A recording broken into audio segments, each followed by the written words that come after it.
Hello, friends from the comic world. My name is Hector, And my name is G.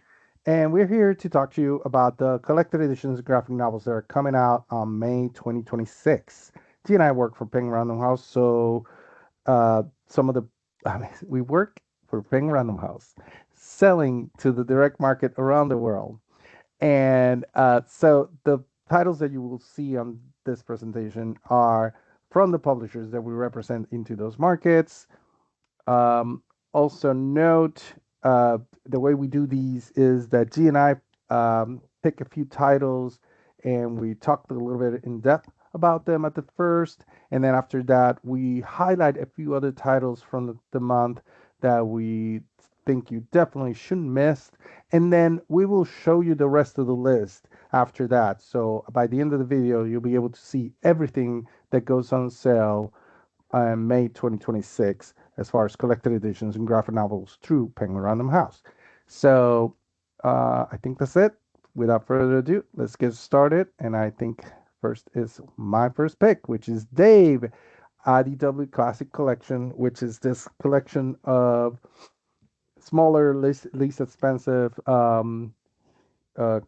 collected editions of classic works, really, that are coming out. And this is the next one in that line, Dave. This was written by Ryan Ferrier and illustrated by the amazing Valentin Ramon. If you don't know the story, this is the story. The world has ended. Man created robots. Robots then took over everything. They little by little, they made them humans made them take over all the tasks they had, like it's happening right now. And then eventually, they had a falling out, and robots decided, well, we don't need the humans, so let's start fighting each other until they got rid of the humans. And then after that, also, there was alien creatures and other civilizations trying to take over the world, but the robots fought them off. But what happened was, after all was done, and the robots were the only ones left, not just in planet Earth, but in the galaxy, everything went back to the same way it was. It's same society with politicians, different classes, with robots having just daily tasks to survive, to continue society. And we see the story of Dave, who is the main character. And it's this robot. He used to be like a really badass sort of like warrior robot, and he was very key in defeating the humans and aliens. But now, so many years after, he is at a desk job, just a very boring desk job, falling asleep and dreaming about the old days when he used to fight aliens for a living, and falling asleep there, getting yelled at by his boss because of it, and I should say, falling asleep and his boss telling him, "Are you recharging?" Because that's what they do, not fall asleep. And then he goes home after his 9 to 5 to be with his wife and his son Scotty, and it concentrates not on the action, although you see a lot of that in flashbacks, um, but it concentrates on the boring life and that what society becomes after humans and monsters are gone. But of course, that would be kind of boring. So there is something coming, something that actually might make Dave regret that he was wishing he wasn't so bored. So very cool story. I had a chance to read it. I don't think when it came out, a little bit later, but I really enjoyed it. I'm so glad that they're now putting it in this nice format. It includes all three of the Dave's arcs, I guess, or series. It was Dave, Dave 2, and Dave Ocracy. So, yeah, this is coming in May. And don't miss out and check out all the other IDW classic collections. They're great. Next up, we have Ghoul by Casey Iris. So this one is about Lynn and Meg, who promised to be best friends forever when they were little. But now Meg is dead and Lynn is 15 years old and miserable. Moving into a new condo with her family doesn't really help with the situation, and especially given the gossipy neighbors that they have to deal with.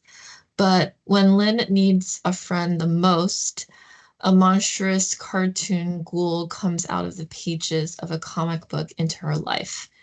So the bizarre duo will soon discover just how many secrets lie within the walls of Forest Court apartments where they live. So this is a graphic novel about a lonely Filipino American teen, her ghoulish companion, with essentially the spooky twist of an imaginary friend. And it comes out in a trade paperback from IDW Top Shelf. Excellent. Next up, there we go, is The Last Voyage of Sinbad, written by Jess Trend and illustrated by Richard Corbin. And this actually has a foreword by Guillermo del Toro. Of course, this is part of that Richard Corbin sort of collection that Dark Horse has been printing over the last few years. And this is a story that I believe originally was, back in the 1970s, it was printed in heavy metal, which he was, where Richard Corbin was became really famous, and he had the Den series in there too, and all that. But anyways, this is basically a retelling of Sinbad um, but it sees drunken Sinbad that runs afoul of an evil Indian, launching him into an epic adventure where, alongside a mysterious and sensuous woman, he battles monsters and the living dead to salvage his immortal soul.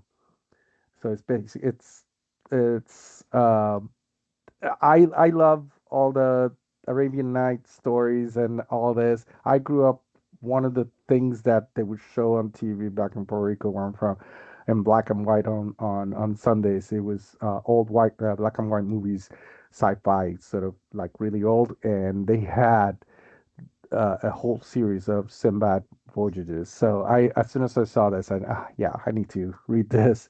And this collection and this volume in particular, like I said, it reprints these old stories by Richard Corbin, but it restores. In this case, it's art pages restored by longtime Corbin collaborator Jose Villarrubia. It's relettered by Nate Picos of Lamont, Lambat, and like I said, it has an introduction by Academy Award winning filmmaker Guillermo del Toro. And of course, it has a gorgeous hardcover with the dust jacket. So don't miss out on this and check out the rest of the collection. Next up, we have Landing in Place, graphic novel. This is coming out simultaneously in hardcover and trade paperback by Shireen Hemdi. So this one, we have Anissa, who is following in her sister's footsteps, her sister's Rem, and she is a freshman at her sister's alma mater. She's on the same pre-med track. She inherited Rem's, her sister's old hot pot, mini fridge, textbooks. Even though Anissa would prefer to study art, her parents discount that as a valid career choice. And so this is a path essentially laid out for her, but it starts to crumble as she feels that she doesn't belong either in her organic chemistry course or among the Muslim students on campus. So when Anissa fails her first semester at school, she begs her parents to let her take time off to visit Cairo and to stay with her beloved grandmother. And she does. And finally, free to have her own experiences, Anissa begins a journey of self discovery as she bumps against familial, societal, and religious expectations. She starts to develop her own artistic voice. So when she returns to the United States, many of these experiences or expectations shift.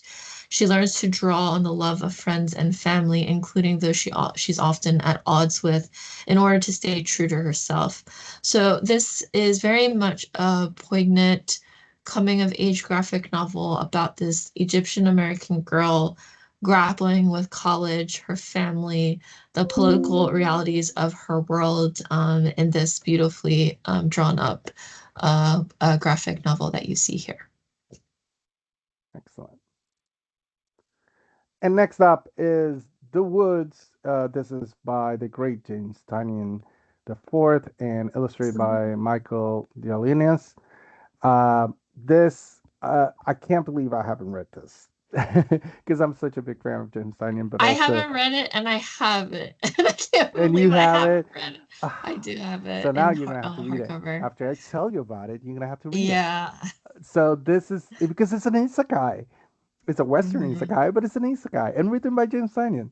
So it tells the story of on October 16, 2013. I love that it has like a very specific date. Bay Point Preparatory High School mysteriously vanishes from suburban Milwaukee, only to reappear on a strange forest-covered moon in an unknown part of the universe.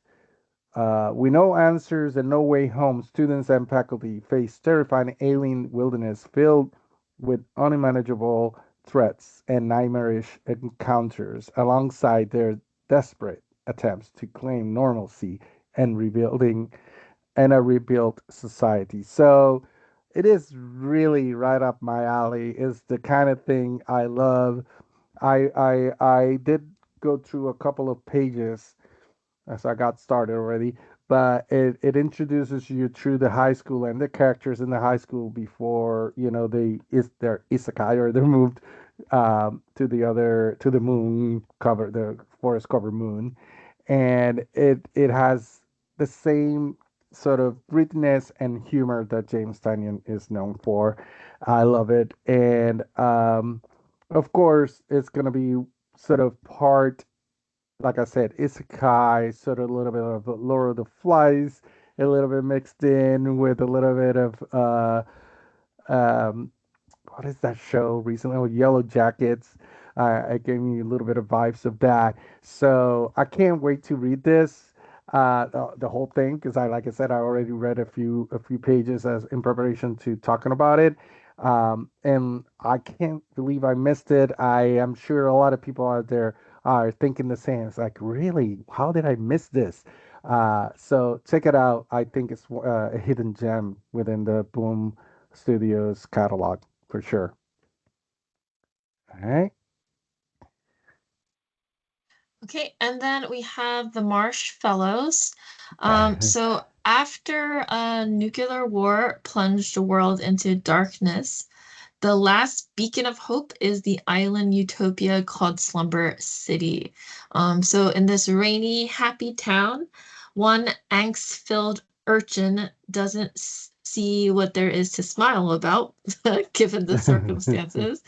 But after being taken in by an elderly Marvin and Pearl, Urchin is pulled into their quest to solve the dark, damp riddles lurking outside of Slumber City and uncovers the plans of its mysterious mayor. So this is from the beloved online cartoonist Anna Laura Sullivan, who makes her graphic novel debut in this title, which is very much a captivating adventure. If you like an adventure about misfits exploring dark edges of the world, this is for you.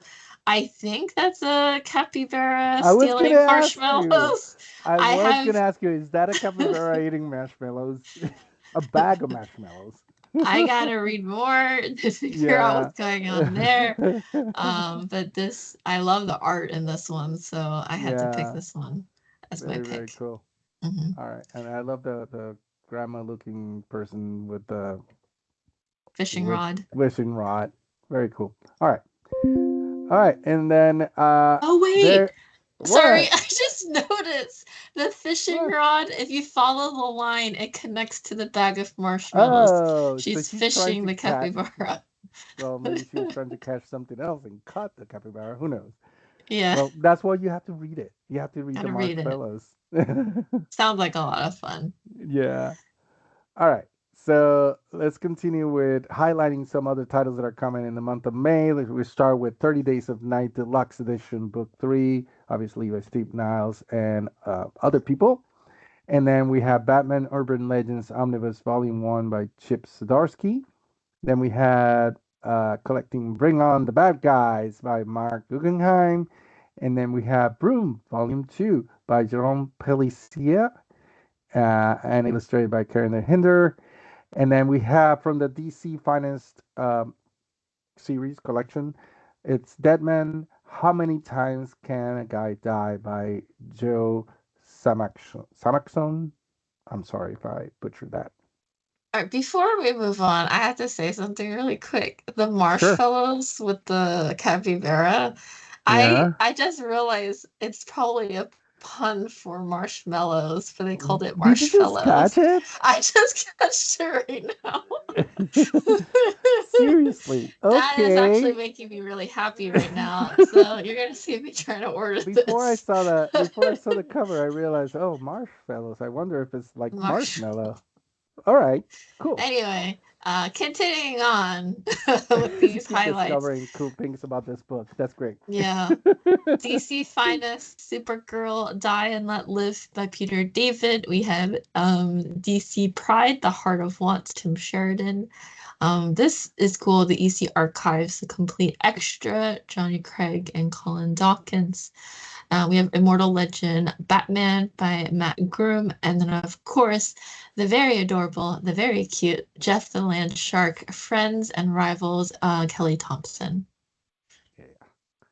And then we continue with Incredible Hulk, Return of the Monster, omnibus by Bruce Jones, and we have a Gara Andrews cover, and then we have a direct market only Mike Deodato, sorry, Jr.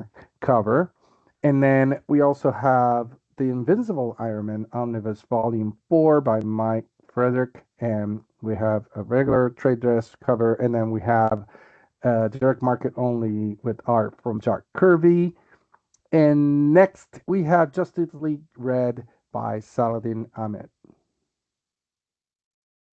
Justice League, Cheetah and Cheshire, Rob of Watchtower. We have the Omnibus Volume 1 of Lobster Johnson, Mike Magnolia, and John Arcudi. We have Marvel Zombies, Red Band. So it's gonna be interesting to read. Death Story, Ethan S. Parker's. It's gonna be bloody. I like that. We have Mighty Morphin Power Rangers, Teenage Mutant Ninja Turtles 3. This is Ryan Parrott. And of course, we have Mark Millar's Nemesis Forever. Yes. And then we continue with New Avengers Modern Era Epic Collection Secret Invasion by Brian Michael Bendis. Then we have from the Marvel Premiere Collection, we have Planet Hulk by Greg Pak. Then we have this amazing graphic novel Rupe by Jesus Casio Guevara. And then we have Sonic the Hedgehog, the IDW Collection Volume 6 by Ian Flynn, Evan Stanley, and Daniel Barnes. And then we have the hilarious but sad but action-packed but everything Star Trek Red Shirts, Christopher Cantwell, Megan Levins. You don't have to be a Star Trek fan to read this, by the way.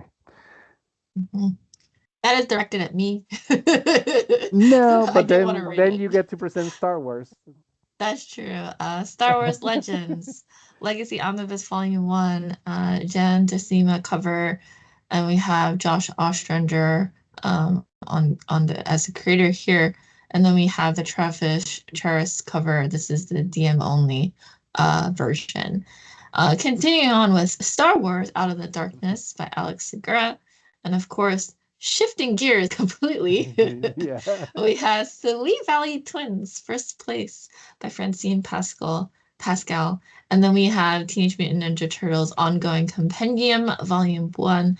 This is Kevin Eastman, Tom Waltz, Dan Duncan, Mateus Santoloco, apologies, as the creators here. And then we continue with Web of Spider-Man Omnibus Volume 2, Alex Savick cover, direct market only. And then we have the Bob Budiansky cover. These are both by, this is by Gary Conway. And then we have Wolverine Not Dead Yet Omnibus by by Eric Larson, I should say. We have a direct market only cover by Ian Churchill, and we have another cover by Neil Yu. And then we have Wonder Woman Volume 4, The Island of Mice and Men by Tom King.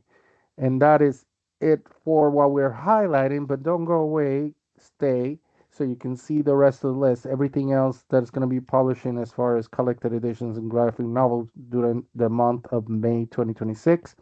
Thank you for watching this. We hope you enjoyed. There's more videos on our YouTube channel. Check them out. And yeah, and that's it. Thanks a lot. Take care. Bye.